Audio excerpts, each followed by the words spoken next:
Siapa? Sumpah Pemuda. Ayo, siapa Sumpah Pemuda?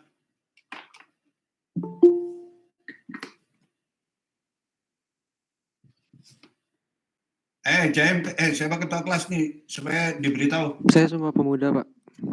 Ya udah, cepet aja. Lisafon. Ayo. Sumpah Pemuda. Kami putra dan putri Indonesia mengaku bertumpah darah yang satu tanah air Indonesia. Kami putra dan putri Indonesia mengaku berbangsa yang satu bangsa Indonesia. Kami putra dan putri Indonesia menjunjung bahasa persatuan bahasa Indonesia.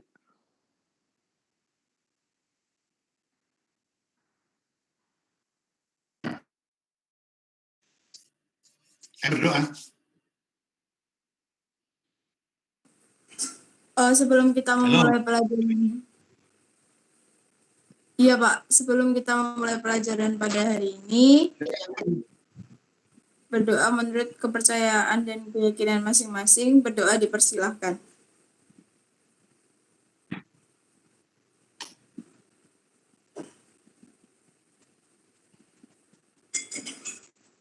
Berdoa selesai. Ya, oke. Terima kasih. Ambil inisiatif. Kalian ingat dalam konteks yang seperti itu. Ya, oke. Sekarang slide-nya nanti kelihatan enggak ya?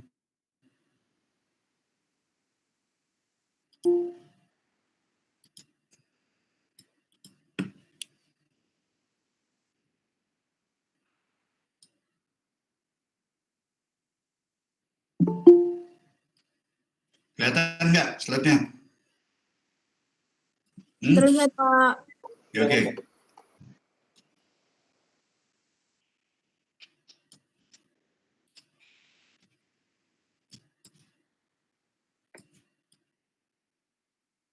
Ya, semua wajahnya dilihatin, kita mau foto ya. Jadi hari ini kita berbicara tentang Pancasila, ya. Jadi dasar negara Republik Indonesia. Itu yang gambar kucing siapa? Azhar, cepet. Diganti semua, ayo keluarkan, munculkan videonya. Ya, oke. Oke ya. Saya akan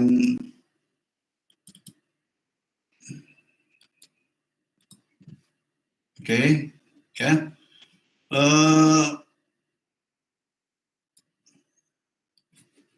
Gini.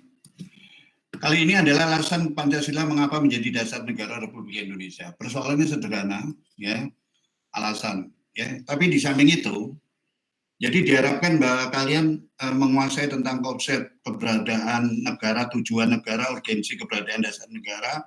Dan saya tidak ingin berbicara di sini karena ini sudah saya bagikan, ya. Jadi saya anggap kamu udah baca, kamu memahami, tinggal kamu kalau nggak tahu tanya. Tapi saya justru akan berbicara tentang keberadaan di Pancasila sebagai dasar negara dalam kaitannya dengan eksistensi yang akhir-akhir ini sangat tidak menguntungkan bagi perkembangan bangsa dan negara. Ya, mungkin kamu udah tahu apa yang saya maksud. Ya. Di sini saya katakan dulu pertama kali ya bahwa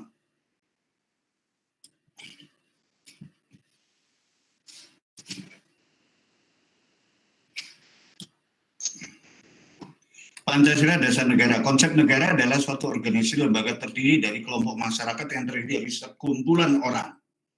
Nah, ini nanti berkaitan dengan yang akhir-akhir ini ramai kemarin demo yang mengakibatkan terjadinya korban, satu tindakan yang amat sangat tolol ya dari beberapa mahasiswa. Yang terdiri dari sekumpulan orang yang menempati wilayah tertentu yang mempunyai cita-cita untuk hidup bersama. Itu negara. Coba dengarkan. Negara adalah sebuah kumpulan yang wilayah tertentu yang mempunyai dari sekumpulan orang yang mempunyai cita-cita sama, mempunyai sistem pemerintahan yang berdaulat atas pilihan mereka dengan berbagai aturan yang berlaku sebagai anggota masyarakat. Dengan demikian, mereka semua itu sebenarnya adalah mempunyai kepentingan yang sama. Ya. Aristoteles mengatakan negara adalah persekutuan dari beberapa keluarga. George Jelinek, organisasi kekesuaan sekelompok manusia, ya, George Jelinek mengatakan begitu. Harold Lasky mengatakan bahwa John Bodin. Kalau menurut saya, dalam buku saya yaitu Pancasila, nih saya mengeluarkan buku Pancasila, mungkin kamu sudah tahu ya. Bentar.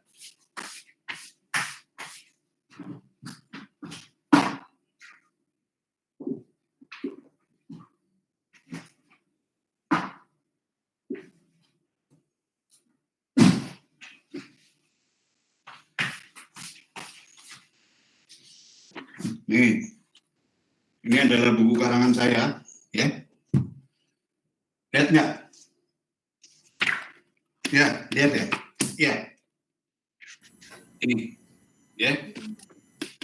Ini buku karangan saya, Pendidikan Pancasila, Pemahaman pada Ideologi Filosofi Bangsa, karya Gatot Iswantoro. Ya, nah, kalau ini adalah buku kewarganegaraan. Ini saya berikan di beberapa perguruan swasta, dan sini saya lebih menjurus, tidak terlalu banyak teori, tapi kan saya di STAN harus mengikuti aturan RPS yang saya katakan ini terlalu banyak teori malah. Di sini ya, tapi apa boleh buat lah. Beberapa hal yang akhirnya saya campur, saya masukkan supaya kalian juga tahu gitu loh, bukan hanya sekedar teori bahwa hanya semacam retorika seperti misalnya bahwa sumber yuridis, Anda sebagai mahasiswa harus tahu menyimpulkan gini segala macam, konsep itu tidak penting. Yang penting adalah begitu Pancasila ini dipraktekkan, apa yang harus dihadapi. Relevan nggak Pancasila menghadapi persoalan yang kemarin? Maka persoalan kemarin itu harus dikupas. Itulah sebenarnya hakikat kuliah. Jadi kuliah kita adalah bagaimana membicarakan hal-hal yang trending. Sehingga hal yang trending ini bisa jadi pada beberapa perguruan tinggi, saya selalu mengatakan bahwa kalau kamu nggak lulus hari ini, gitu loh, kamu nggak lulus Pancasila saya hari ini, tahun depan pasti topiknya berbeda.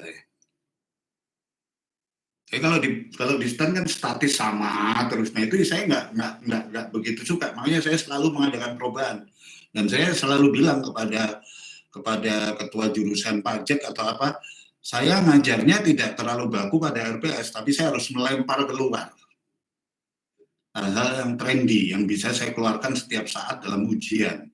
Karena hakikatnya itu adalah dinamika, sehingga ilmu itu seharusnya tidak sama dari yang kemarin, sekarang, akan tahun depan.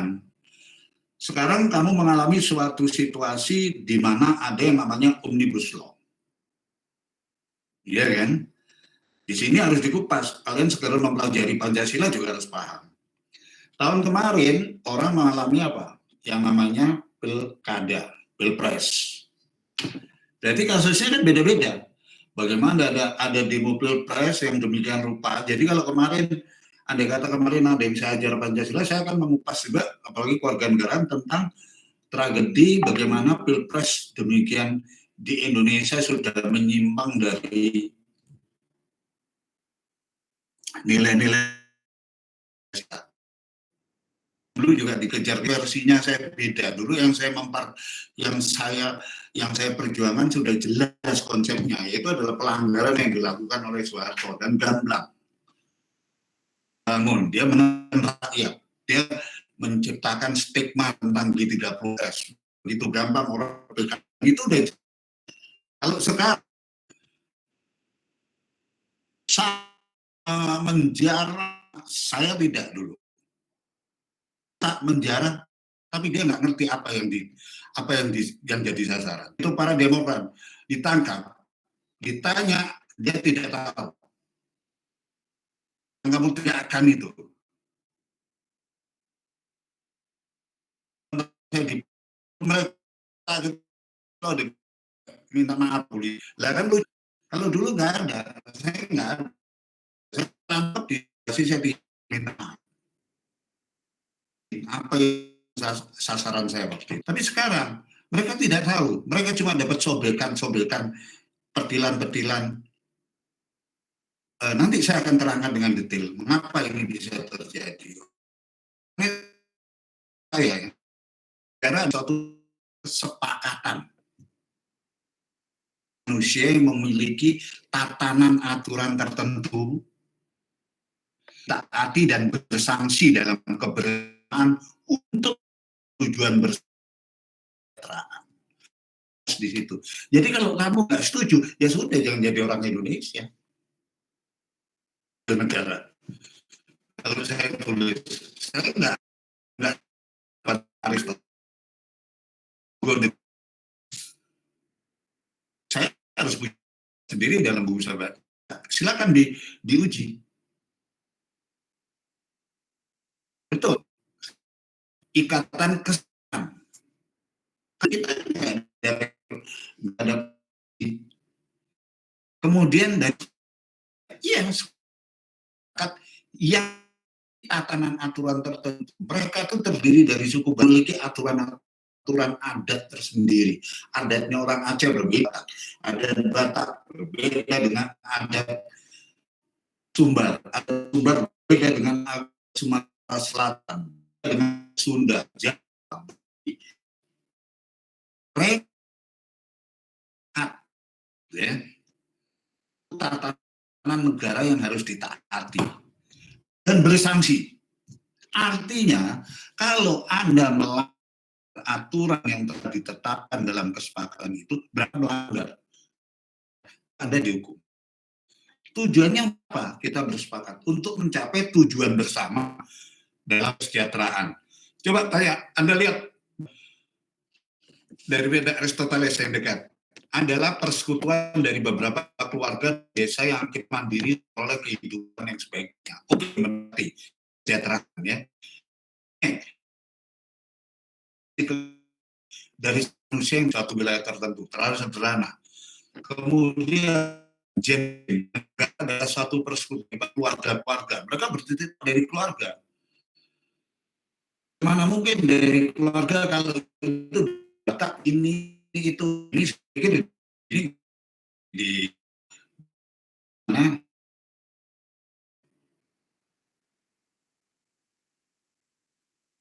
jadi ada asal usul negara dia berdasarkan hukum alam. Pemikiran zaman Aristoteles bernegara ada tentang alam. Dia satu berpikir bahwa ada itu lalu berkemudian yang bersifat, dan tentu semua berpendapat seperti itu oke-oke aja ya, oke-oke aja.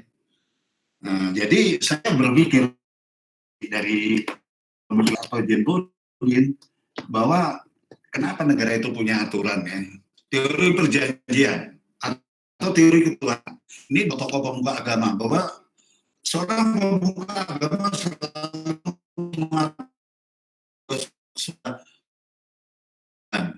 Allah, kersane Gusti Allah gitu loh. Jadi kalau ditanya negara ini dari mana, kersane Gusti Allah, repot gitu. Itu udah definisinya gimana? Mau membuat ini, gue mau ngomong gimana kalau udah gitu, udah dipakai seperti itu. Sudah kayak Tuhan, katakan Tuhan tuh gimana? Bentuk tangannya gede gitu. Dan ini betul yang jadi kalau saya debat ini, karena dosennya selalu berkiblat pada teori asing. Saya nggak bisa putus-putus. Oh ya, karena ada yang nggak benar ya. Bentar. Oke, udah. Masih putus-putus. Kemarin udah saya ini.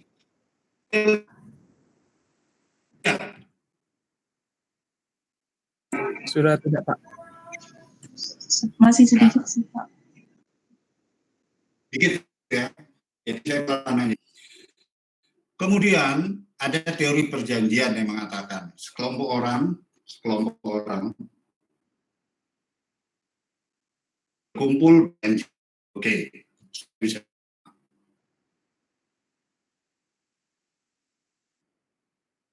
mendudukin tim.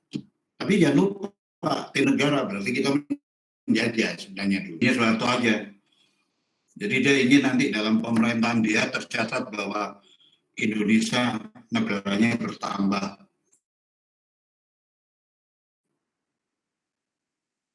Dalam sejarah tim itu tidak pernah masuk dalam struktur peta Nusantara itu tidak ada.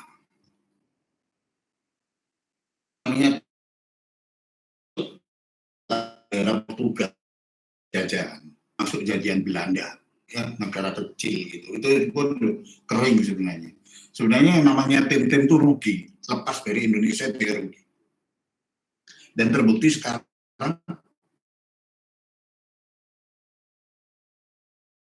Australia yang mau keluar dari Indonesia, padahal Australia mempunyai laut antara tim-tim dengan Indonesia. Maka Australia dikuras habis-habisan kekayaannya.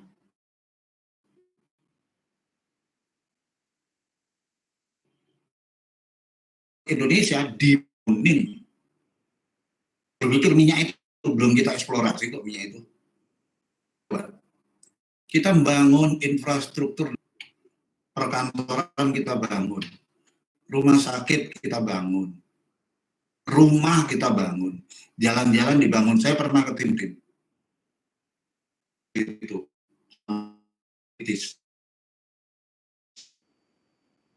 Kita bangunan dari perkantoran.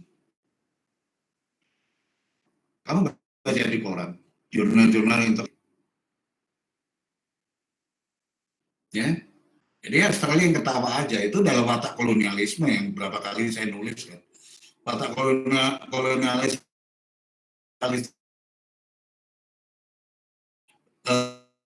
sebuah bank jajah itu tidak pernah akan memperkenalkan bangsa yang dijajahnya setara dengan negara-negara Eropa. Itu Spanyol, termasuk Spanyol. Australia kan orang koloni Inggris, juga dari Asia ketularan, ya. Teori pemberitahuan lewat proklamasi, ini kita, ya. Teori peleburan lewat busi, tadi melebur, misalnya ini bisa Yaman Utara, Yaman jadi bisa Yaman Utara, Yaman Selatan, Vietnam Utara dan Vietnam Selatan menjadi satu Vietnam. Sebenarnya bukan melebur juga, bukan busi, karena dulu Vietnam itu satu. Ketika Vietnam berjuang melawan penjajahan Prancis yang terkenal di benteng di Bien Phu, di mana Prancis dihancurkan oleh bangsa Asia, ya. Kemudian pada Perang Dunia, intervensi dari Inggris, Amerika bercampur, di situ dipisahkan lagi Vietnam. Jadi Vietnam itu belum sempat, begitu dia merdeka dari Prancis, dia akan menata, terjadi Perang Dunia, dibelah lagi. Siapa pembelahnya? Ya antara Inggris, Amerika. Dipecah dari kepentingan ini adalah untuk kepentingan mereka, yang selatan, yang utara biarin, komunis. Ketakutan mereka pada komunis akhirnya mengakibatkan apa? Mereka berjuang mati-matian untuk supaya mempertahankan Vietnam, akhirnya dipermalukan. Sebuah negara seperti sebesar Amerika dengan teknologi yang canggih, dengan bom-bom yang luar biasa, dia bereksperimen dengan bom Amerika ya untuk dijatuhkan di Vietnam. Berapa rakyat Vietnam yang sengsara, dan bomnya itu antara yang paling terkenal waktu itu adalah bom napalm. Bom napalm itu termasuk bom-bom yang berkaitan dengan ya sekarang ini yang kita lihat pandemi ini. Makanya saya nggak terlalu curiga itu kalau ribut, kalau orang bilang ini siapa sih ini, kok korelasi siapa sih ini pandemi. Dan kita udah tahu lah siapa negara paling pinter kalau buat bom-bom yang mematikan dengan cara virus itu. Tengok Irak, tengok Kuwait. Siapa yang di sana yang menghancurkan bom-bom itu? Amerika. Amerika kalau udah tersinggung, merasa dirinya kalah, terus dia mulai dia. Satu contoh adalah Vietnam. Vietnam itu adalah tempat pembuangan eksperimen bom-bom Amerika pada waktu itu. Yang paling terkenal adalah bom napalm. Bom napalm itu kalau dihancurkan, dijatuhkan, katakanlah di daerah saya Ciputat yang luas gitu ya, maka seluruh Ciputat itu pasti kena radiasi, penduduknya akan meninggal kalau nggak sekarang ya 15 tahun lagi, 10 tahun lagi, cacat. Yang paling merusak adalah tanahnya tidak bisa digunakan. Itu jahatnya, bom napalm. Pada waktu itu ramai pada saat tahun 70-an ketika dia mulai ke desa. Kita berada dalam pemerintahan Soeharto yang mendukung Amerika. Karena kekhawatiran kepada komunis dihantam itu sampai ada contoh yang mendapat hadiah Pulitzer, yaitu seorang anak kecil yang telanjang, anak perempuan lari dari ledakan bom napalm. Itu kelak itu anak akhirnya jadi dokter gedenya dan dia berjuang daripada untuk memperjuangkan Vietnam di Amerika. Ya terkenal itu, ada film-filmnya. Jadi orang sekarang tidak suruh melihat sejarah. Kalau saya katakan pada generasi muda, kamu baca sejarah, cari informasi yang penting. Periode yang paling penting ada tahun 70, di mana Amerika akhirnya juga memisahkan pada tahun 50, akhirnya Amerika juga memisahkan Korea Utara dan Korea Selatan. Maka pemerintah Amerika ketika tidak bisa mempertahankan pemerintahan Vietnam Selatan, maka dia selalu apa?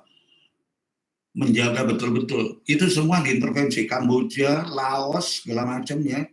Kamboja ada Pangeran Norodom Sihanouk. Raja Sihanouk itu adalah sahabatnya Soekarno. Tapi akhirnya dia ciptakan Khmer Merah. Khmer Merah itu yang menciptakan ya Amerika juga katanya, padahal itu adalah komunis.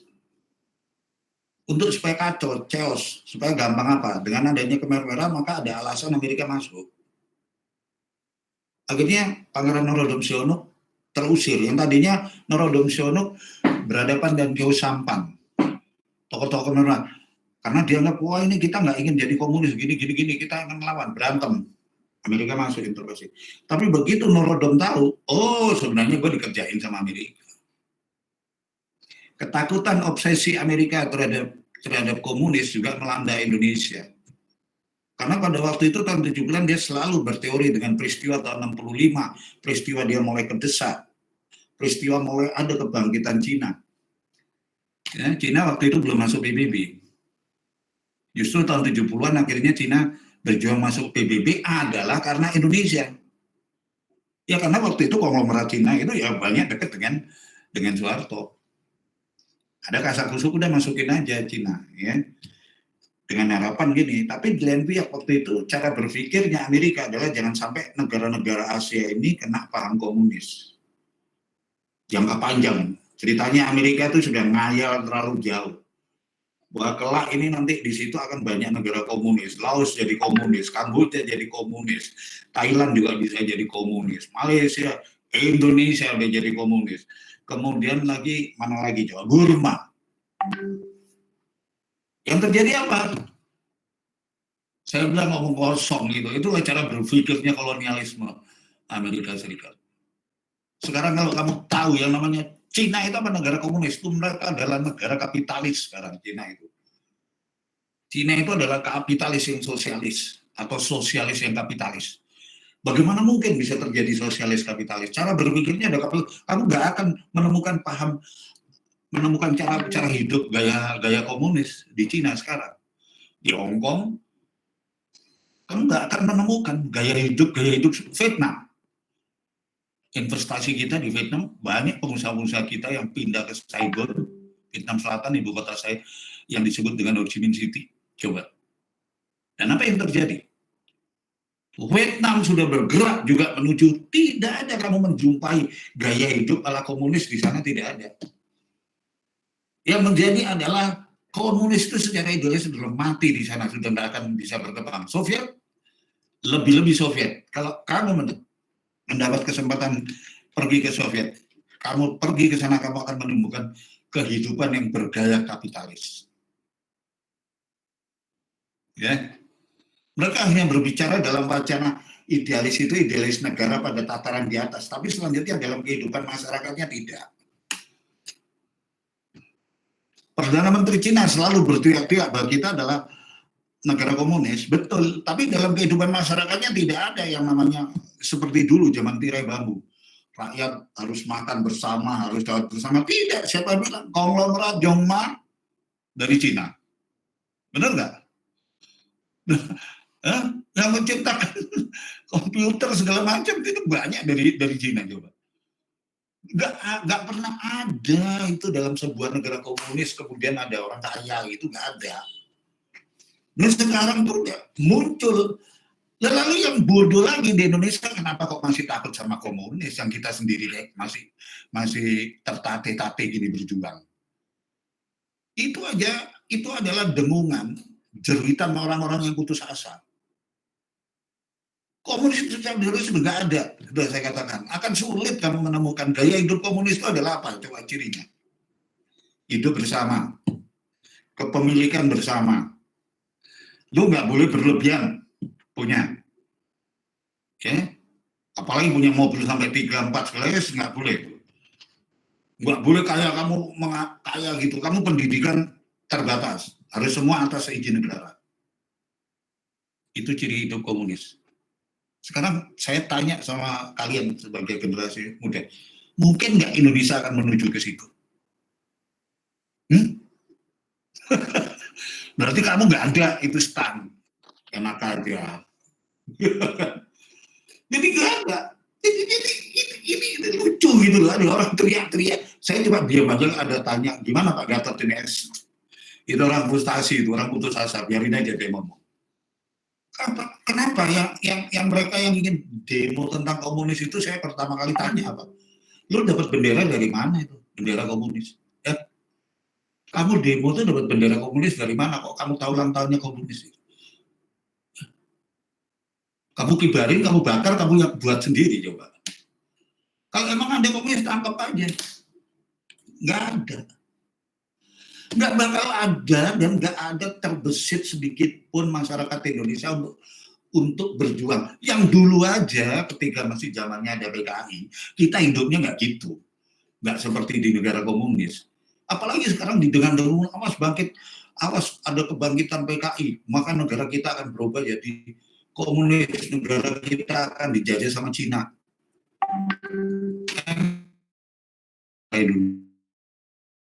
Gampang rakyat kita tuh didikte. Inilah kalian sebagai generasi muda, pas deh kalian ya, kalian bela siapa Jokowi, mau senang itu bukan persoalan, bukan itu. Tapi bagaimana berpikir jernih. Sistem tatanan negara kita. Kita berpikir bahwa sekarang sudah bentuk syarat itu tutip ada penduduk, bukan penduduk. Ini apa? Penduduk suatu negara bisa penduduk asli, bisa penduduk pendatang. Ada orang Belanda yang dulu selama dia tinggal di sini dan dia dengan Belanda. Dia mendukung perjuangan dia, kemudian jadi orang Indonesia. Sah-sah saja. Orang ada peristiwa ketika seorang pilih karena jadi sebelum gitu pemerintah asing ya masuk di PBB itu di atas prakarsa Amerika. Dia menjadi negara tirai bambu, dia menjadi terkucil, nggak bisa berdagang dengan negara lain. Akhirnya dia berjuang. Saya sendiri maaf, saya juga sama Cina. Ya. Nah, saya benci sama konglomerat. Saya punya banyak teman Cina. Tapi kalau saya disuruh kerja sama Cina, enggak. Saya nggak jadi bekerja sama Cina, hanya babi. Bukan Cina ingin mengalahkan pakai ini pikir ya Cina dikucilkan, dia menjadi negara-negara bertahun-tahun, bayangkan sampai tahun 70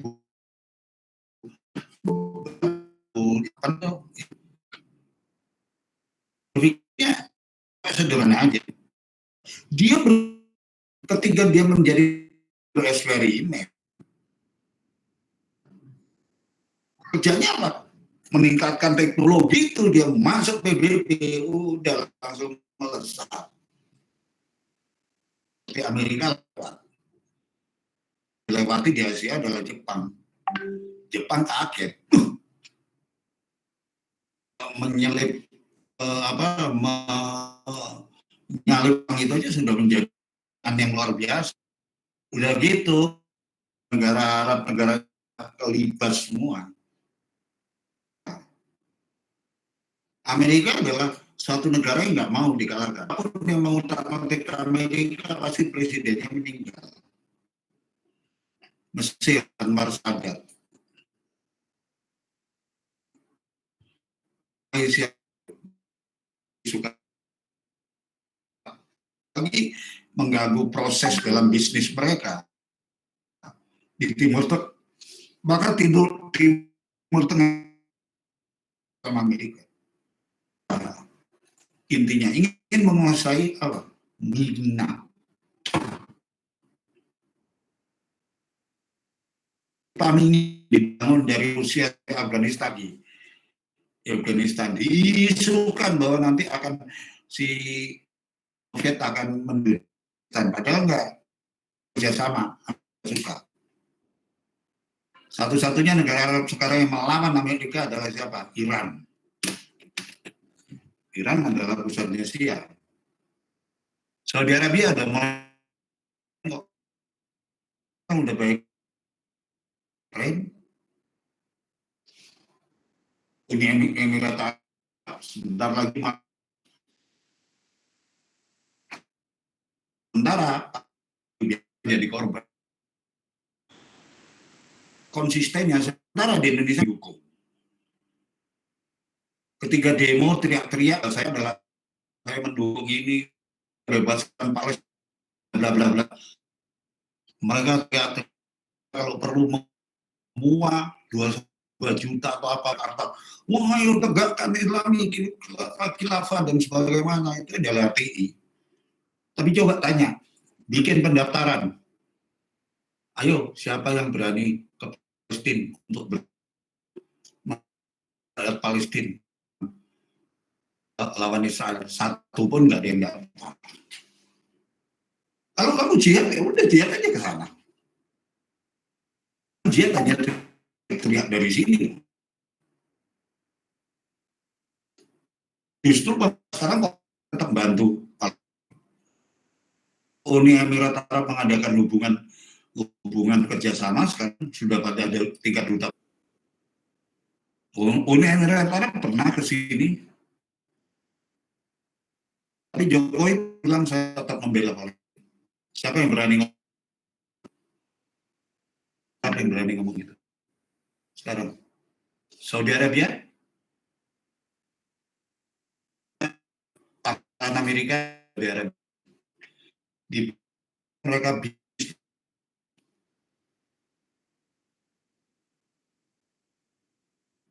Syria juran-juran.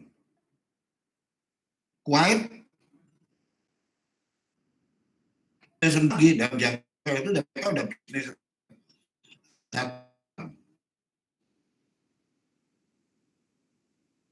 Kenapa? Aneh. Apa kelakuan namanya ustadz-ustadz yang mabuk gitu, saya bilang. Ya, mereka coba pikir jernih lah. Jangan berani ngomong Islam kalau nggak berani kritik Amerika soal Palestina. Palestina sekarang menderita. Indonesia konsisten dengan dikirim ke sana. Coba itu kelompok 212 lagi rumah rakyat Palestina. Ini sebagai anak muda setiap persoalan dengan jernih. Hingga sekarang saya menyentuh keadaan sekarang, ya, bahwa apa yang disebut dengan omnibus law. Ada yang bisa terangkan? Silakan. Ngomong. Izin Pak.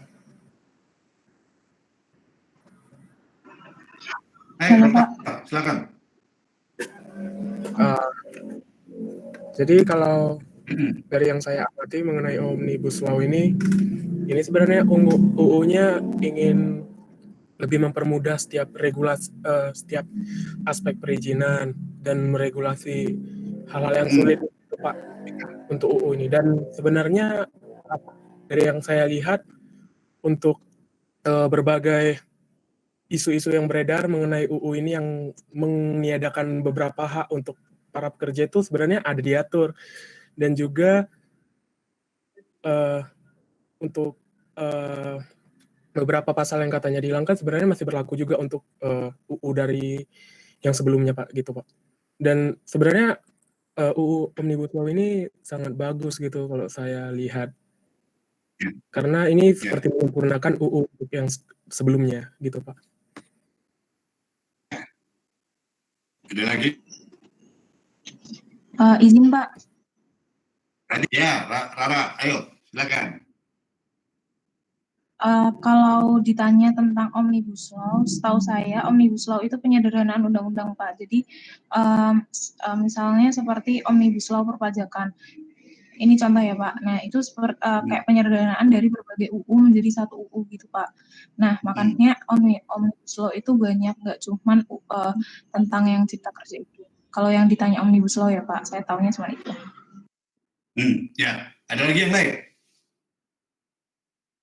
Kamu paham begitu, tapi yang terjadi apa? Ya, silakan. Siapa? Azhar, ayo Azhar. Ya, yang saya tahu tentang Omnibus Law itu mirip seperti yang disampaikan Rara.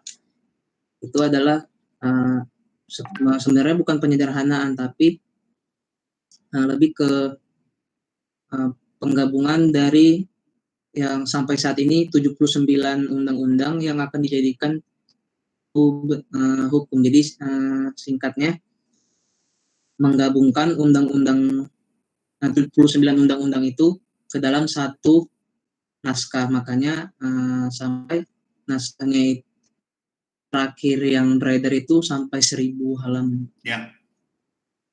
Tentang cipta kerja, tapi ada 78 undang-undang lain. Tetapi dampaknya Anda paham, ya kan? Sekarang Anda paham, mungkin kemarin nggak paham, ya kan? Tapi dampaknya apa? Gedung DPRD Jogja dibakar,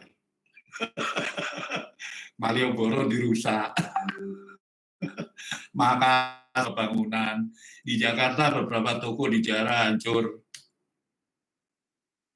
Saya sebagai orang pengacara, konsultan hukum, dosen, ya, yang jelas saja pengacara, yang biasa langganan jurnal hukum. Kalau ada orang tanya sama saya, Pak Gatot, ada tentang Omnibus Law gimana? Saya akan jawab, saya tidak bisa menerangkan pasal per pasal. Tapi sementara Anda lihat coba di luar-luar, menerangkan pasal per pasal, betul nggak? Ada pasal mengenai pesangon, harus gini pasal ini. Saya tidak bisa menerangkan pasal per pasal.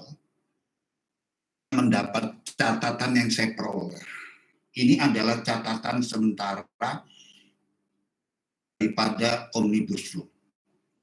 Pak Gatot kan ini pengacara dan konsultan hukum.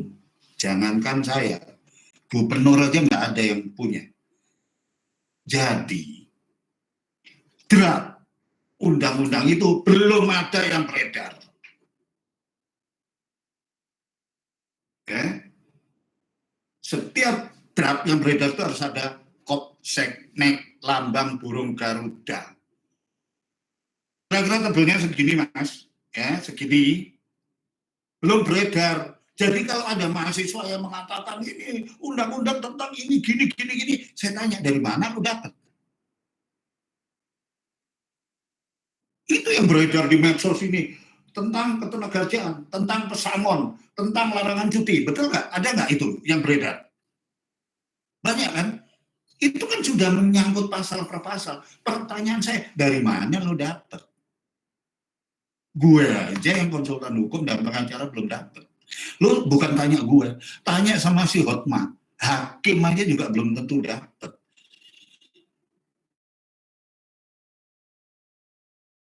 Ya, yang agung saya tanya, Pak, aku pinjam dong, Pak. Belum. Bagaimana mungkin Anda bisa berkomentar tentang inon, tentang kontrak kerja cuma diperpanjang seumur. Saya jadi bingung. Bagian nanti itu kan bicara pasal. Seperti yang kemarin saya beritakan kepada kalian, itu saya edarkan ke YouTube, saya ke semua. Saya tanya, kalau kamu udah baca, mari kita duduk, kita perbincangkan. Dari mana kamu ngambil kesimpulan itu? Hebat banget, kamu bukan sarjana hukum, kamu bukan pengacara, kamu bukan apalagi kamu kalau cuma sarjana sospol, kamu sarjana teknik, begitu hebatnya kamu teriak-teriak, pemerintah mencekik ini, karyawan semakin dikurangi hak-haknya. Itu kan Anda udah berbicara pasal per pasal. Dari mana? Dari abal-abal. Kalau baca undang-undang itu nggak bisa sepotong-sepotong, Bung. Anda baca 10 halaman ini, Anda baca 10 halaman, jangan halaman tengah Anda sobek terus Anda teriak, ini contohnya gitu loh. Begitu. Dan Anda tahu nggak sih Omnibus Law dan undang-undang apa namanya kemarin? Omnibus Law apa? Cipta Kerja. Omnibus Law adalah suatu sistem baru dari perundang-undangan yang ingin dibuat pemerintah. Saya ada catatannya, itu resmi. Ya, ini nggak pernah muncul di demo-demo, nggak pernah muncul karena nggak ngerti. Adalah satu sistem perundang-undangan baru yang merupakan terobosan, ya, terobosan. Dan ini Perancis pernah mengeluarkan, Swiss, Jerman pernah mengeluarkan. Ada. Mengapa dikeluarkan Omnibus Law? Selama ini terjadi tumpang tindih antara beberapa undang-undang yang berkaitan dengan kehidupan. Undang-undang ketenaga kerjaan sekarang coba tumpang tindih dengan undang-undang pajak. Undang-undang ketenagaan ada pajaknya nggak? Nggak ada. Ada masalah lingkungan nggak? Undang-undang ketenaga kerjaan? Nggak ada.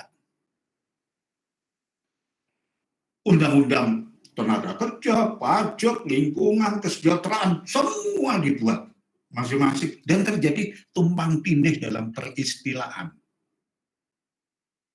Seperti sederhana aja dalam ini korupsi. Kalau korupsi menyangkut kerugian negara, terutama korupsi yang dilakukan oleh pegawai negeri, maka itu disebut korupsi. Tapi kalau yang menyangkut swasta disebut bukan korupsi, penggelapan. Pertanyaan saya kalau Anda kritis, pegawai Bank Mandiri melakukan nilai duit, ambil duit banknya, disebut korupsi. Pegawai Bank BCA ambil duit banknya, bukan korupsi, penggelapan. Itu kasus Melindadi. Pertanyaan saya, apa bedanya? Bank Mandiri namanya apa? PT Bank Mandiri, betul? BCA namanya apa? PT Bank BCA kan? Di mana bedanya? Loh, tapi yang satu kan pemerintah nggak tahu. Yang satu negeri. Persoalannya keberadaan undang-undang PT itu sendiri perlu dipermasalahkan. Kalau berbicara tentang PT adalah berbicara tentang swasta. Ketika terjadi kredit bermasalah di Bank BCA, maka Bank BCA bisa cepat eksekusi. Mau disita kek, mau dilelang kek, dia cepat lari bisa. Tapi Bank Mandiri nggak segampang itu untuk eksekusi. Jadi dia berlama-lama. Di mana perbedaannya padahal dua-duanya PT? Bisa aja saya sebagai direktur Bank Mandiri, gimana sih? Gue kan PT, gue mau ikut-ikut dong. Gue mau ikut kebijaksanaan PT, gue mau ikut yang sesuai dengan PT, nggak boleh. Lu BUMN. Loh, tapi kan gue PT. Ayo. Bedakan antara ASN dengan PNS. ASN adalah PNS plus P3K. Itu jelas kan? Berarti kalau pegawai negeri sipil pasti ASN. Tapi ASN belum tentu PNS. Itu kan jelas. Sekarang gini, PT adalah swasta. BUMN bukan swasta. Tapi bahwa BUMN PT jadi apa akhirnya? Ayo. Dalam eksekusi sudah jelas, kalau undang-undang PT itu sudah jelas, saham sekian, kalau kamu eksekusi harus larinya ke sini-sini. Tapi karena kamu BUMN beda, harus ke juru lelang negara, ke luar negara, harus daftar gini, harus bagaimana bilang bisa nggak lelang. Bertele-tele akhirnya. Akhirnya banyak barang-barang yang koruptor terjadi di kredit bermasalah di bank pemerintah, akhirnya diputihkan begitu aja. Ini menunjukkan itu. Maka pemerintah berkesimpulan terjadi kekacauan karena tumpang tindih antara undang-undang yang satu dengan yang lain. Undang-undang yang satu, undang-undang lingkungan dengan ini lain. Undang-undang ini kalau tidak ada terjadi tumpang tindih, tidak ada kasus reklamasi. Jadi rame. Itu berkaitan dengan apa? Undang-undang tata kota, undang-undang lingkungan, ketenaga kerjaan.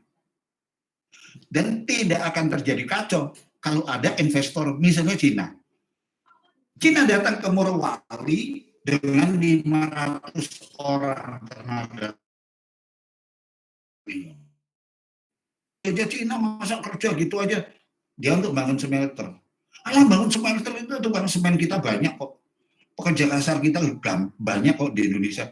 Kenapa untuk tenaga kasar begitu aja harus datang dari Cina? Saya bangun semen, nyemen gedung. Enggak. Wali. Lah kamu bangun begitu aja gedung, maka Kejaksaan Agung terbakar. Tempat-tempat arsip penting negara terbakar. Alter itu lembaga kamu di sini cukup tukang semen kita gitu, cuma bukan. Jadi kerja investor itu Cina itu udah berarti gue mau nambang ya di Morowali, dari pertambangan yang baru saya harus smelter, maka saya bangunin juga langsung smelter. Itu kan baik nggak itu? Berarti dia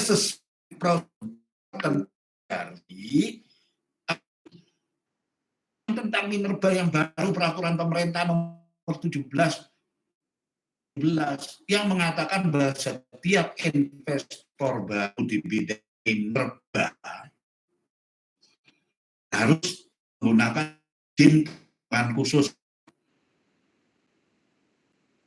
Sekarang mulai tanggal 1 2017 bulan Maret, semua investor harus mendaftar ulang dengan menggunakan izin pertambangan khusus. Apa izin pertambangan khusus itu?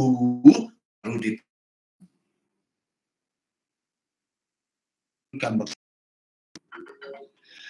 izin pertambangan khusus yang sekarang adalah berpihak kepada masyarakat. Kok ini nggak pernah diomongin sama orang-orang yang kritik pemerintah? Satu apa? Tidak bahan mentah minerba langsung diekspor atau langsung dibawa. Jadi kalau kamu investor dari Cina, mau Jepang, mau Amerika, tidak boleh langsung melalui Jepang. Tidak boleh. Satu, ya, ini penting. Bagi orang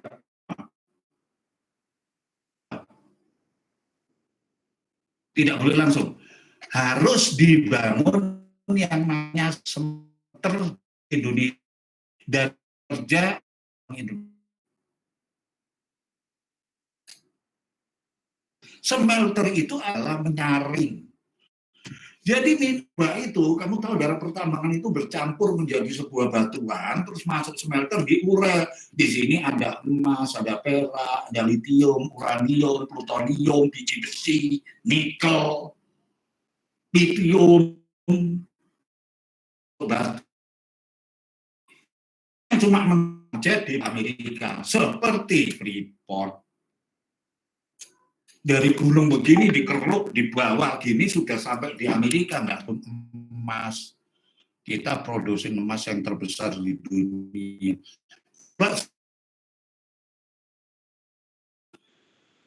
Batuan lu gua urai jadi apa? Dia menemukan apa? Bahan besi untuk terbaik sedunia, bahannya. Diurai dibawa dari dia uranium untuk kalau kita dapat dari tahun 67, Mas. Itu izin pertambangan putusnya.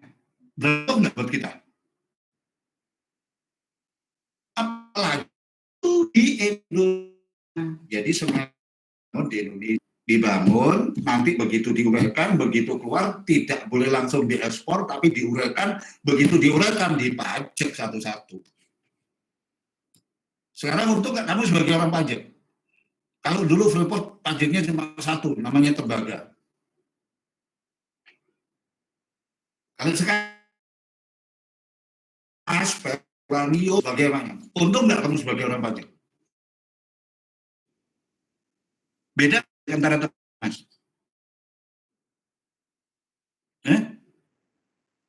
Kalian orang pajak nih.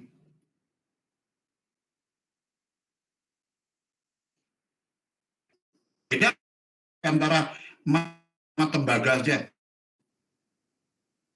Pajak kita jadi macam-macam dan tinggi, emas tinggi, plutonium tinggi. Plus itu dimulai tahun 17. Atau kecuali investor itu dari asing maupun dari lokal. Harus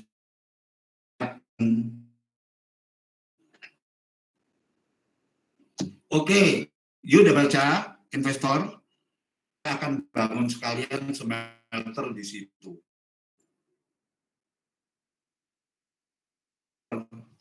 Freeport dia mau bangunnya di Gresik.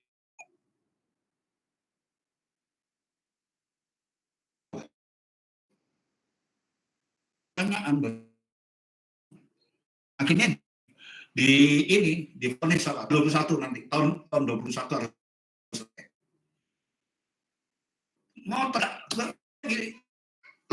Mau nerusin mau atau lu keluar. Ya, presiden kita nggak banyak omong, menteri BUMN juga nggak banyak omong, udah gitu aja. You setuju nggak setuju? Oke, you bangun. Tadinya 2020 akhir smelternya kan udah mulai tahun 18 prosesnya, belum. Maka ditekan harus selesai. Sementara ini Cina datang bangun smelter harus khusus. Makanya ada berita aja Cina bisa bangun rumah sakit dalam tempo 2 minggu. Karena dia cepat. Kita pakai tenaga Indonesia yang biasa lelet, rokok dulu gitu.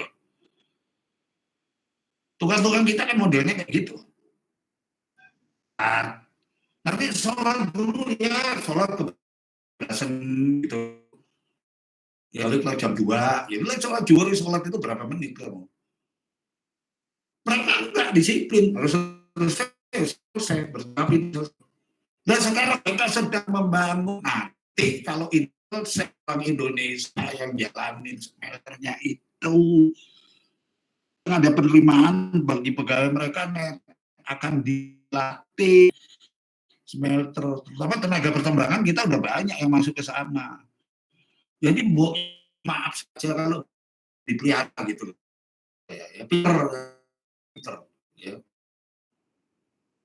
Kampus udah nggak padam. Makanya ketika kamu protes, orang Morowali yang marah. Orang Jakarta jangan banyak ngomong deh. Sekarang ada motor. Freeport. Maaf, Bang.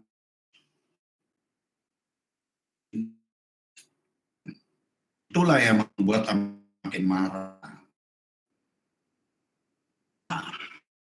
Kan saya bilang tadi, Amerika, kenapa Amerika sudah diajar di mana-mana sama Indonesia. Perusahaan satu lagi, yang keempat, dalam tempo 10 tahun harus memiliki saham 51%.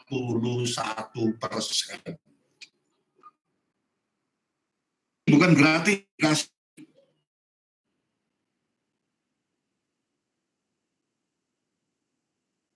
Lakukan itu.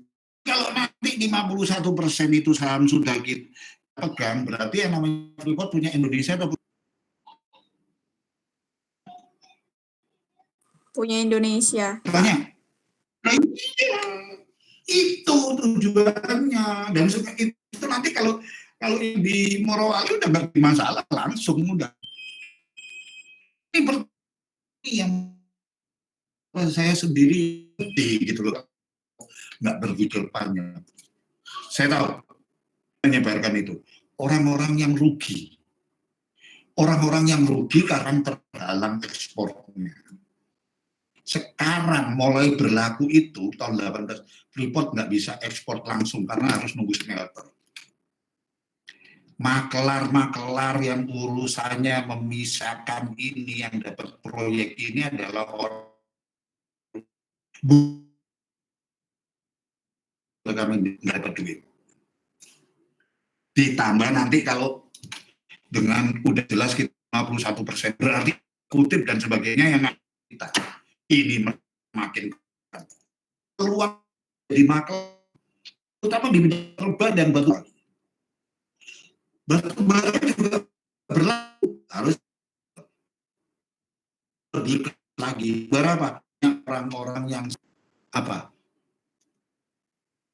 batu bara itu didatengin atau dijual untuk diganti gas, harusnya bisa. Tapi orang-orang nggak suka kalau batu bara kita dijadikan gas, proyek gue hilang. Selama ini kan gue datengin gas. Jadi gas yang dipakai di Indonesia itu datangin dari luar. Ini kerjaan orang-orang makelar ini. Tapi dengan adanya undang-undang baru, maka stop dulu. Diurai, dijadikan gas. Kita sekarang adalah memakai batu bara sendiri. Ngapain datangin gas dari luar? Kamu cuma macam-macam aja gitu datengin kita, ya apa sekarang, ya. Lebih sakit lagi sekarang, bukan sekedar Amerika yang ditantang, kita tuh negara. Waktu zamannya Soekarno 10 tahun merdeka, kita langsung beberapa Asia Afrika.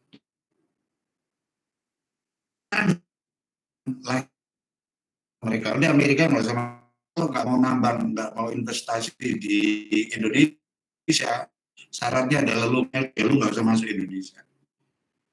Itu masih ada itu yang bahan untuk chip, yaitu bahan lithium, gedenya sama dengan kapasitas Bimo. Saya udah dengar kabar ini di NTT, saya kan orang tambang yang tahu.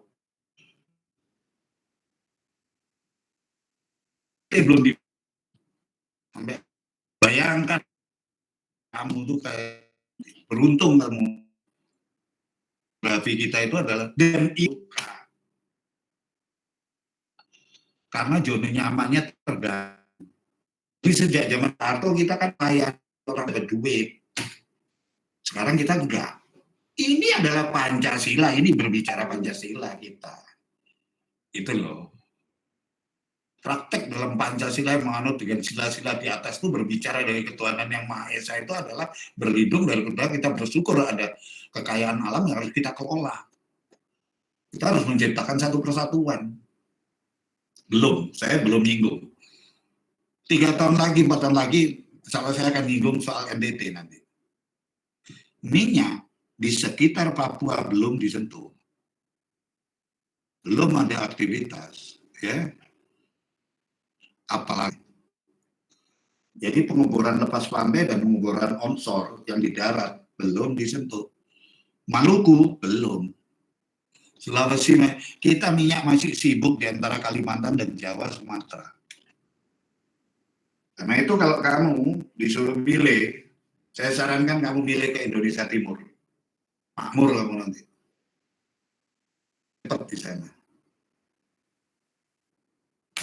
Karena Indonesia Timur nanti akan membangun.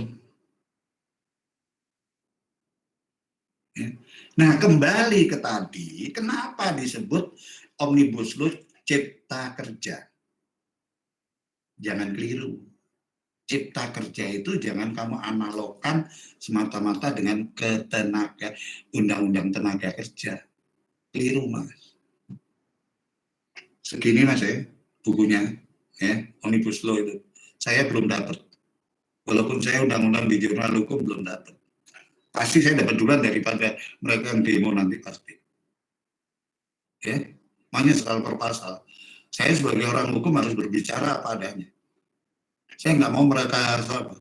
Tapi yang jelas catatan awal prolog munculnya ini saya punya dan itu resmi dari pemerintah. Jadi Omnibus Law diciptakan, disebutnya di situ Undang-Undang Cipta Kerja Omnibus Law. Maksudnya, tahu nggak cipta? Tahu nggak kerja? Kenapa nggak disebut Omnibus Law Tenaga Kerja? Omnibus Law Ketenaga Kerjaan. Kenapa disebut Omnibus Law Cipta Kerja? Ini berkaitan dengan cipta karsa karya. Artinya menyangkut suatu perusahaan dan tenaga kerjanya. Subjek dan objek jadi satu. Subjeknya siapa? Manusia. Maka yang diurus adalah manusia. Jadi meliputi berbagai aspek. Jadi suatu cipta kerja, seorang pekerja di sebuah perusahaan juga harus memperhatikan apa yang dimaksud dengan lingkungan. Ada nggak undang-undang tenaga kerja yang berkaitan dengan lingkungan? Lingkungan ada nggak? Baca tenaga kerja. Ada nggak undang-undang pajak yang berkaitan dengan lingkungan? Ketika kamu berbicara antara objek dan subjek, yaitu perusahaan dengan orangnya, maka di situ adalah menyangkut apa? Pajak, lingkungan, kesejahteraan, kemudahan berusaha, terutama untuk UMKM dan koperasi dan investasi. Makanya undang-undang itu disebut undang-undang sapu jagat, tahu nggak? Artinya menyapu semua, jadi semua jadi berkaitan. Tidak tumpang tindih lagi karena urutan. Oh iya, orang bekerja butuh peningkatan kesejahteraan. Kalau aku belum dapat kerja, belum tanya di bagian perusahaan bahwa perusahaan investor itu berusaha menyaring mana tenaga kerja yang belum dapat kerja. Oleh karena itu Undang-Undang Cipta Kerja ini membantu mereka dalam menghadapi bonus demografi nanti. Ya. Kalian yang nggak cocok misalnya di stand kalian kalau cari kerja bisa nanti cari informasi di situ di Undang-Undang Cipta Kerja. Dan yang namanya outsourcing, kamu tahu yang namanya outsourcing kan? Iya kan? Outsourcing itu pegawai kontrak yang dikontrak gitu loh. Selama ini dilepas kontrak begitu aja. Dalam Omnibus Law nggak begitu keles, makanya baca yang benar. Ini aku belum rinci tentang pasal-pasalnya karena saya belum dapat. Tapi dari pendahuluannya Pak, kalau kamu masuk sebagai tenaga outsourcing ya, kamu nggak akan jadi tetap di perusahaan, misalnya kamu kerja di mana? Departemen Keuangan. Kamu outsourcing untuk Departemen Keuangan. Tapi kamu sekarang mempunyai status pegawai tetap di perusahaan outsourcing itu. Yang selama ini nggak pernah ada. Yang selama ini nggak pernah ada. Kamu kalau sudah masuk di rumah sebagai outsourcing, udah deg-degan aja lah, tahun depan gue pasti dikeluarin, gini-gini gitu. Sekarang nggak, statusnya kamu adalah tetap di perusahaan outsourcing itu. Jadi sama aja suatu perusahaan ini perusahaan subkerja. Jadi kalau kamu di PHK dari ini nggak jadi, tetap kamu jadi statusnya punya pegawai. Kalau kamu tetap punya dibayar di outsourcing itu. Dan kalau putus hubungannya dengan perusahaan outsourcing ini dengan perusahaan A, ya kan, pemerintahan, dan dia putus kerjanya, maka akan ada kemudahan untuk kamu mendapatkan lagi perusahaan lain, perusahaan outsourcing itu ya. Jadi kamu sekarang masuk perusahaan outsourcing A. Kamu dipakai Departemen Keuangan, terus berhenti. Bukan berarti terus kamu nganggur. Kalau selama ini yang terjadi ya kamu udah, wah nggak, ini nasibnya pegawai outsourcing, kan selalu itu. Sekarang kamu sudah punya apa? Punya cantolan apa? Gue dipecat, gue dari nggak dipakai lagi di Departemen Keuangan, kan gue kerja di sana karena outsourcing A. Ya gue statusnya ya di pegawai A. Dan nanti dengan undang-undang Sapu Jagat ini ada kemudahan. Kamu terdaftar outsourcing A ini, kebetulan sudah putus dengan Departemen Keuangan. Akan ada lagi departemen lain yang membuka kesempatan untuk kamu. Ini diberi kemudahan. Jadi dalam prakteknya nggak kamu nganggur, tapi sementara yang diteriakkan sama mahasiswa yang sorry nggak pakai otak, ya. Karena saya dulu juga demo, teriak-teriak, wah ini masa pesangon juga dapat 2 kali ini. Loh. Setiap akan mem-PHK tidak gampang. Di Omnibus Law itu juga tidak gampang. Harus mengikuti ketentuan-ketentuan yang coba aja sekarang kalau itu udah berlaku dan Anda di PHK, sesuai nggak omongan saya? Orang dibayar sesuai dengan waktu kerjanya, bukan waktu dia ngomong. Jadi sekarang, dan serikat pekerja yang paling banyak dirugikan. Kenapa sekarang serikat pekerja nggak bisa seenaknya minta duit kepada pekerja? Untuk kepentingan demo lah ini, terus minta sama perusahaan untuk demo ini. Karena apa? Setiap alur uang dari perusahaan ke tenaga kerja langsung. Udah nggak lewat. Inilah yang membuat serikat pekerja marah-marah. Serikat pekerja akhirnya tidak bisa. Sekarang coba gini, kemarin demo ya. Ada pabrik ABC. Perusahaan A, perusahaan B, perusahaan C, ini pabrik. Lagi demo, wah terus dia padahal mereka lagi kerja. Perusahaan A, B, C ini lagi kerja. Demo ini langsung dobrak pintunya. Ayo ikut demo, harus ikut demo. Benar nggak kayak gitu? Akhirnya dengan terpaksa kantor itu tutup, pabrik itu. Ikut demo. Buruh itu dibayar harian. Berarti hari itu nggak dapat kan? Karena harian kan berarti hari itu marah. Serikat pekerja marah. Lah perusahaan yang bingung. Pengusaha bingung. Dulu kan lu udah tanda tangan. Lalu bekerja harian. Nah sekarang 2-3 hari ini lo demo. Masa lo minta gaji emang gue gimana? Udah gitu mau demo minta sangu gue. Jadi pengusaha kan jadi terdesak. Makanya jangan heran, maaf ya. Kalau tiba-tiba perusahaan itu menyatakan pilot. Terus pindah ke Vietnam. Modalnya dipindah ke Vietnam. Alasannya saya banyak nangani itu pilot ya. Saya banyak nangani pilot dari pengusaha. Dan saya paham. Makanya saya selalu bilang kalau ada kesempatan saya ngomong dengan tenaga kerja, hati-hati. Jangan terlalu banyak tuntutan yang aneh-aneh. Nanti yang rugi Anda. Coba kalau Anda dipilotkan perusahaan Anda nggak dapat pesangon sesuai keinginan Anda. tapi pesangon sesuai dengan ketentuan. Rugi. Sementara pengusaha pindah. Alasannya pengusaha apa? Gua nggak seneng. Tenaga kerja Indonesia terlalu banyak menuntut. Males terlalu banyak menuntut. Banyak menuntut cuti, prei ini. Belum lagi kalau puasa. Biasanya mereka kerja dari mulai jam 8 sampai jam setengah 5. Gara-gara puasa, mereka bisa mulai jam 9 atau setengah 10. Selesainya jam berapa? Jam setengah 4. Berapa waktu dirugikan? Saya tanya sekarang, kalian ini beragama semua. Ada nggak satu ayat aja di Al-Quran? Satu ayat aja. Yang mengatakan bahwa puasa dapat dispensasi. Ayo, cari. Nanti kasih tahu saya kan mau belajar. Kalau ada ustadz yang ngasih tahu saya gitu, saya mau belajar agama dari nol sama dia. Ada enggak satu ayat aja yang menyatakan bahwa puasa dapat dispensasi? Kerja adalah ibadah.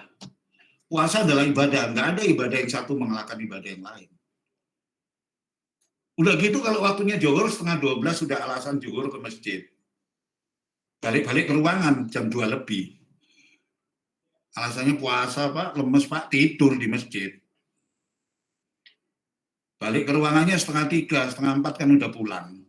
Kalau perlu dari masjid langsung di bis kantor yang ngangkut pulang. Itu akhirnya nggak produktif, gitu loh. Tapi kalau ini dikritik atas nama agama, kan jadi rame.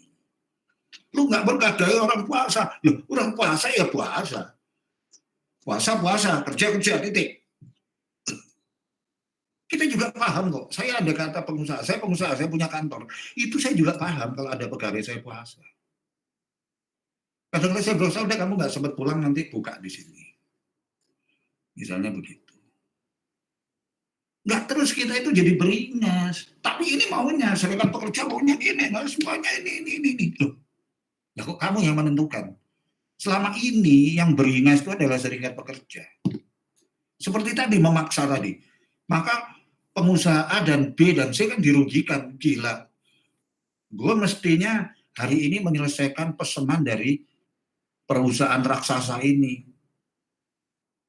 Tapi gara-gara pegawai gue dipaksa untuk ikut demo, gue akhirnya nggak bisa menyelesaikan. Akhirnya terjadi apa dalam perjanjian? Ban prestasi dong gue. Harusnya besok gue kirim, sekarang udah selesai. Sekarang ada demo. Kapan selesainya gue pekerjaan? Kalau besok masih demo lagi. Nah kalau gue ban prestasi, akhirnya gue kena penalti. Gue yang rugi. Maka dalam undang-undang Omnibus Law, pengusaha dilindungi sama halnya karyawan. Karyawan dilindungi dari tindak sewenang-wenang pengusaha. Pengusaha dilindungi dari tindak sewenang-wenang serikat pekerja. Jadi ada kesetaraan. Inilah yang dimaksud dengan keseimbangan antara pekerja dan pengusaha. Nggak bisa pengusaha menentukan upah yang rendah sekarang. Terus bagaimana yang namanya orang-orang itu yang teriak-teriak segala macam, kita mengadakan revolusi, jatuhkan revolusi karena menekan rakyat kecil. Sekarang saya tanya, lagi-lagi saya tanya, ada nggak di Al-Quran, karena mereka selalu bicara tentang agama, ada nggak tunjukkan di Al-Quran satu ayat saja yang mengatakan bahwa kita boleh beringas, kita boleh menghasut, kita boleh memaki, kita boleh menghujat suatu persoalan yang kita belum tahu. Boleh gak? Ada nggak di Al-Quran kayak gitu? Satu ayat aja. Ada nggak? Satu ayat aja. Ayat di Al-Quran yang membolehkan kita memaki-maki, kita membakar. Alasannya apa? Nggak tahu. Oleh suatu sebab yang belum diketahui dan dikuasai. Anda kan belum tahu, Anda belum pegang undang-undangnya. Bagaimana Anda belum memahami, belum baca, Megang aja enggak, konsep undang-undangnya, Anda kemudian udah teriak, kemudian bakar. Agama mana yang mengizinkan seperti itu? Rasulullah mengajarkan kita seperti itu? Apakah Rasulullah mengajarkan bakar? Bakar karena apa Rasulullah? Nggak usah tanya alasan, pokoknya bakar. Nggak ada. Rasulullah bukan orang sejenis seperti itu. Nah sekarang baru nyesel. Ternyata yang demo ada anak SMK, ya kan? Ada anak yang bukan mahasiswa, bukan buruh. Begitu para perusak itu ditangkap, mewek. Nah, iya Pak polisi, saya juga nggak tahu ini, minta maaf Pak, saya jangan ditahan. Dijemput sama orang tuanya, saya bilang, cengeng lo, itu mau jadi pahlawan. Gue dulu diintegrasi sama tentara, siap dipukul, siap disiksa kok. Dan gue tetap dada gini, nggak ada, saya lagi diinterogasi tuh. Iya Pak, mohon maaf Pak. Nggak ada gitu. Dulu zaman saya demo ya saya menghadap tangan saya begini. Nggak peduli saya mau dihantam nggak sama saya, udah hampir diajar sama pistol dulu di pistol weapon yang gede itu segini. Karena dia udah meletakkan begitu. Kemarin saya tulis itu, saya dalam sebaran saya. Koper rem udah siap, ada tali lagi kasar ditaruh di meja, udah siap ini yang namanya dan remnya Jogja. Dengan Kolonel Sitorus namanya. Dia siap nyiksa itu. Kota Baru. Saya udah di depan ini, saya tidak kan yang namanya itu Pak jangan. Itu cengeng itu gitu kok jadi teriak-teriak berani, bakar berani, tapi begitu ditangkap seperti tikus. Buat apa? Jadilah dong pahlawan. Kalau emang kamu tahu itu resikonya. Makanya kemarin ada tanya, lalu bagaimana penyelesaian hukumnya? Penyelesaian hukumnya dimaafin tuh dijemput orang tua pulang. Kalau saya enggak, jangan pulang dulu, diinepin situ. Biar ngerasain di dalam penjara semalam atau 2 malam. Didoktrinasi. Lo perlu gunduli. Ya kan? Kamu udah bikin bakar, nanti terus cari apa? Cari koordinator mahasiswa yang demo, koordinator serikat kerja yang demo, ya, koordinator lapangan utama, siapa yang kelihatan bakar ketangkap tangan, semua kumpulin, jadikan tersangka dengan pasal berlapis. Itu pidananya. Sudah peduli mahasiswa, kamu udah dewasa secara hukum kok. Kamu berarti sebagai mahasiswa nggak pakai otak, gitu aja kalau saya bilang. Kamu sudah dikenakan pasal berlapis secara pidana, Pak, merusak fasilitas umum. Tidak tahu masalahnya, tidak dengan alasan apa-apa kamu bakar. Udah gitu kasih beban perdata. Apa perdatanya? Ganti kerugian. Biar ngangsur nggak apa-apa. Biar ngangsur nggak apa-apa, mahasiswa biar dia jerah gitu. Lain kali dia tahu bahwa saya merusak barang yang bukan milik saya, fasilitas pemerintah, dari uang rakyat, kenapa saya rusak? Saya harus ganti. Terus kasih apa? Yang paling penting, yang tadi nginep, yang tadi jangan langsung pulang. Didata, kasih surat apa? Kelakuan cacat hukum. Kamu kalau cari kerja kan cari surat kelakuan baik kan? Betul tidak? Sekarang kalau orang sudah dapat surat itu susah nggak cari kerja? Itu yang demo-demo itu kumpulin kasih surat itu, udah terdaftar, sudah setengah mati kamu cari surat kelakuan baik nanti. Ini adalah penjerahan. Saya melihat Malioboro rusak kota saya kuliah di sana, saya melihat gedung DPRD dibakar, rumah penduduk, warung dibakar, itu adalah menjijikkan buat saya. Itu tidak pernah terjadi dulu saya demo kayak gitu. Ya? Nah inilah yang saya pikirkan apa? Saya benar-benar menyesal. Kenapa? Sorry, kalau Anda mengatakan bahwa Pak Gatot kan membela Jokowi, gue pegawai negeri.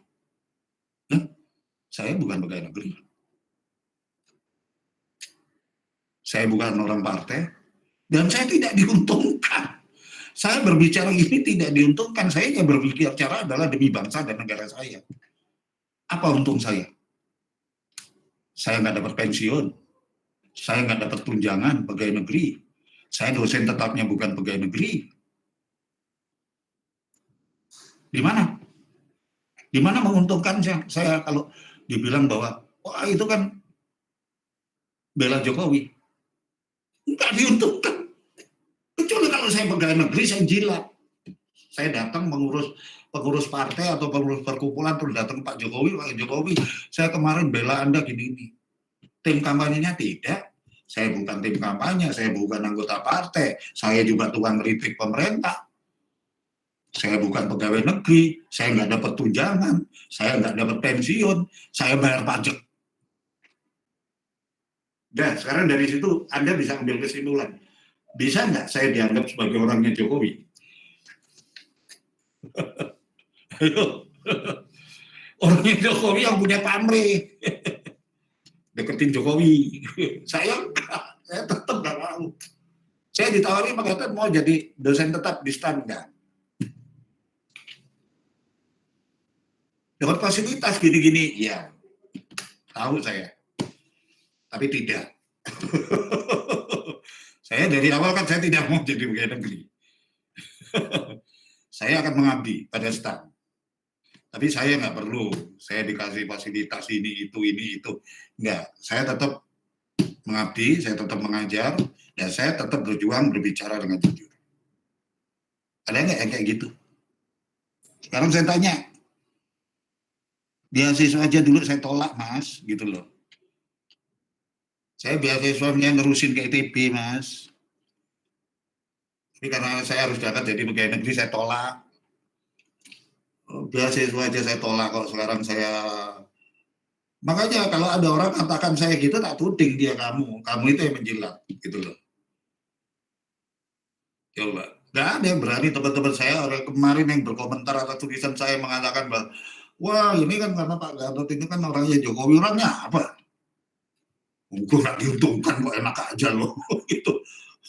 Kalau gue langsung diangkat jadi penasihatnya Jokowi gitu, wah sorry, gitu loh. Saya hanya berpikir apa demi bangsa dan negara yang dirusak. Saya tahu ini konspirasi, merusak Indonesia. Supaya apa? Krisis ekonomi semakin dalam. Dengan bertambahnya klaster akibat demo berapa ribu coba. Maka beban pemerintah semakin berat menghadapi pandemi. Artinya pemerintah harus keluar duit sebanyak-banyaknya. Akibat pemerintah mengeluarkan duit sebanyak-banyaknya, maka pertumbuhan ekonomi akan terganggu. Kalau saya sudah memprediksi kuartal ketiga ini sekitar 2,3%, paling banyak 4. Itu hebat berarti. Beruntung Anda punya menteri yang namanya Sri Mulyani. Itu kalau dulu saya satu kampus gitu mungkin saya taksir. Saya uber itu benar. Saya uber habis-habisan itu. Sayang saya kuliah di Jogja, dia di Jakarta. Jaraknya juga jauh. Malah saya berbangga, saya ngejar istri saya juga kan akhirnya jadi bos bank. Saingannya juga banyak dulu. Saya kalau ada cewek yang pinter gitu, wah saya bisa sudah konsentrasi magito-gito, magati-gati itu. Sudah semangat 45 pokoknya untuk maju tak gentar itu untuk mendapatkan. Jadi saya nggak peduli kalau dia punya pacar atau enggak gitu loh. Yang penting gue pengen dia jadi pacar gue gitu.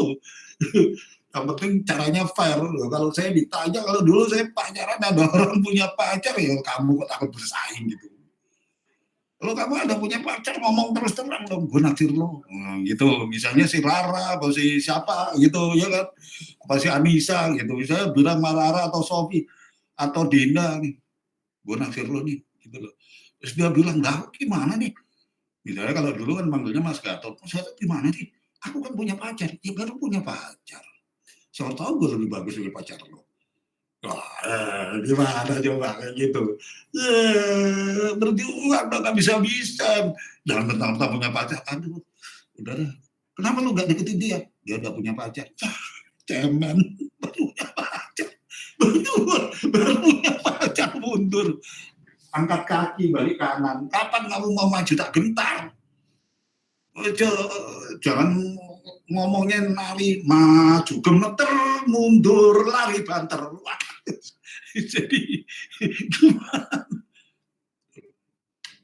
Jadi undang-undang tadi adalah membuat jembatan antara penguasa dengan karyawan supaya ada kesetaraan tanpa maklar. Tahu artinya tanpa maklar? Selama ini yang terjadi hubungan antara pekerja dengan pengusaha ada di tengah siapa? Bisa nyebut nggak? Siapa? Tadi udah saya terangkan siapa? Serikat Pekerja, Pak. Persis. Ini yang recoi, gitu loh. Ikatan kerja bersama harus sepertujuan dia. Nanti buntut-buntutnya dipajak. Kamu dapat gaji sekian, harus pajak.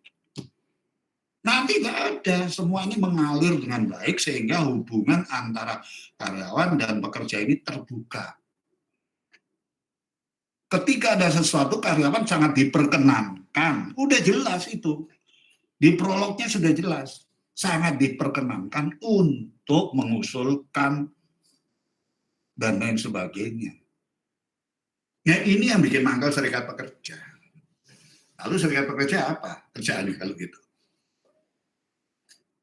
Ini, jadi coba kamu tanya sama beberapa pengusaha, ada senang nggak dengan keberadaan serikat pekerja? Ada nggak? Justru nggak hambat. Sekarang saya tanya, lu maksa pegawai gua ikut demo, berarti yang ini gua rugi. Bisa nggak gua minta gantian malu? Ngomong gitu, bisa digaplok. Bisa perusahaan saya dibakar. Kalau saya ngelarang, udah kamu nggak usah ikut demo, oh dia langsung bakar. Nah ini model barbar kayak gini inilah yang sekarang terjadi. Ya. Ini yang sekarang terjadi, model barbar. Kamu melewati pabrik itu lagi tekun bekerja. Oh dia nggak ikut demo, buka pintu digedor-gedor. Itu yang terjadi di daerah Tangerang, di daerah Kerawang, Bekasi. Gedor-gedor. Daerah Banten. Harus ikut itu. Terus yang namanya perusahaannya cuma melongo aja. Ya elah gue rugi lagi deh. Mereka yang tadi dari luar teriak-teriak gitu, mikir nggak kerugian pengusaha itu? Ini yang membuat investor nggak suka untuk berusaha di Indonesia. Ini yang membuat investor apa akhirnya? Lari. Ya, nah, itu kamu baca lah dasar-dasar itulah. Ini nanti yang lainnya kamu baca tentang undang-undang itu. Tapi yang penting bahwa kamu paham soal ini. Ya, oke saya foto lagi. Nah ini si Grafta ini kemana ini? Grafta, ayo.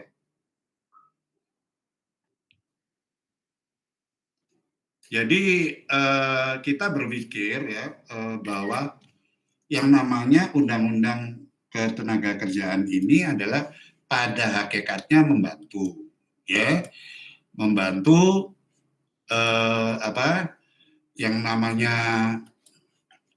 membantu yang namanya tenaga kerja untuk memiliki tadi benteng, dilindungi, Anda dilindungi, ya, Anda dilindungi, nggak lantas Anda dibiarkan begitu saja, tidak, Anda dilindungi.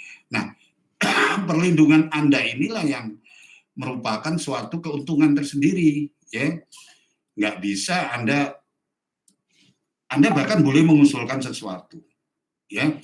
Nah inilah. Tolong dipahami ini sebagai sesuatu hal yang harus diapresiasi, ya, diapresiasi. Jadi jangan sampai menimbulkan permasalahan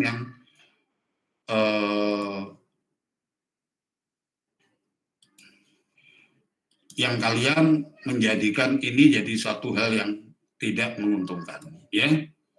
Oke. Ini kita udah kurang sekian menit. Ada lagi yang mungkin hanya 2 menit. Siapa yang tanya? Ada nggak tanya? Atau kita tutup aja, kita berdoa. Kita sampai 9.10 kan ya? Masih ada 2-3 menit. Iya Pak, sampai 9.10. Masih ada 7 menit kalau nggak salah ya. Oke, 2 menit. Sebelum 4 menit nanti saya lari ke portal. Oke, Pak, silakan. izin, Ada yang tanya? Pak izin Pak. Ya. Jadi draft yang tersebar itu draft apa Pak? Draft Abal-abal. pembahasan akhir. Abal-abal. Saya juga nggak ngerti dari mana dia dapat gitu loh. Itu kan prosesnya ya, proses perundang-undangan ini buat ya. Terus harus lewat kajian akademis. Ya, di kajian akademis dilatih oleh orang-orang pinter di perguruan tinggi, dikirim lagi, terus dianalisa oleh tenaga ahli, orang hukum. Kalau tadi bukan akademis, ya orang ahli. Sesudah itu baru dibahas. Saya juga heran, yang namanya undang-undang, maaf ya, sebelum undang-undang itu ditandatangani oleh presiden tidak boleh ada yang beredar. Makanya saya nggak ngerti kok tiba-tiba ada, udah gitu sepotong-sepotong lagi, pasal per pasal kan. Betul nggak? Cuti. Iya, berani bahas cuti sekian, pesangon sekian itu kan berarti pasal per pasal bicaranya udah. Tapi kenapa prolognya ini tadi nggak dikemukakan? Prolog yang saya katakan ini tadi, kenapa nggak ada? Prolog yang ada itu prolog. Saya ini juga belum dapat, Mas, yang namanya pasal per pasal. Hotma itu sampai bilang, ini kesempatan buat pengacara-pengacara untuk dapat duit. Kenapa segini? Biasanya perusahaan-perusahaan itu membeli, terus minta pengacara untuk menjabarkan. Nah, ini duit, Mas, untuk jabarkan. Gitu loh. Kalau pedulnya segini kan duit. Jadi nggak bisa. Gubernur aja belum dapat. Direktur STAN ya belum dapat. Menteri nggak semua menteri dapat. Menteri Sri Mulyani itu dapat itu. Belum. Draft aksinya itu harus ada burung Garuda. Makanya begitu gampang. Saya coba bengong aja, ini hebat banget nih anak-anak nih. Sudah dapat